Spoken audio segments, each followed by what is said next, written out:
একদিনের বেশি সময় ধরে রোমের ফিউমিচিনো আন্তর্জাতিক বিমানবন্দরে আটকে রয়েছেন বিমান বাংলাদেশ এয়ারলাইন্সের ২৫৯ জন যাত্রী। গতকাল আটকে পড়া এই যাত্রীদের আবাসিক হোটেলে নেয়ার কথা থাকলেও তাদের কোনো হোটেলে নেওয়া হয়নি, করা হয়নি কোনো খাবারের ব্যবস্থাও।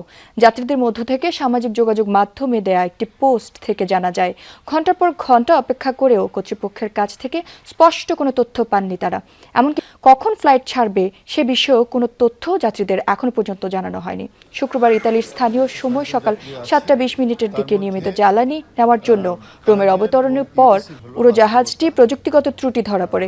ফলে বিমান বাংলাদেশ এয়ারলাইন্সের টরন্টো ঢাকা রুটের ফ্লাইটটি রোম ফিউমিচিনো বিমানবন্দরে 7 ঘণ্টারও বেশি সময় ধরে আটকে থাকে। সকাল 7:30 ইটালি টাইম রোমে বিমানবন্দরে যাত্রা বিরতি নেয় এবং সেইটা বিভিন্ন সময়ে বিভিন্ন ত্রুটির কথা বলে আমাদেরকে 8 ঘন্টা বিমানের মধ্যে অপেক্ষা করায়। ঘন্টার পর ঘন্টা আমরা লাউঞ্জে তো জায়গা পাওয়া যায় না, নর্মাল ফ্লোরে ঘুমাচ্ছে মানুষ, আমরা বসে আছি।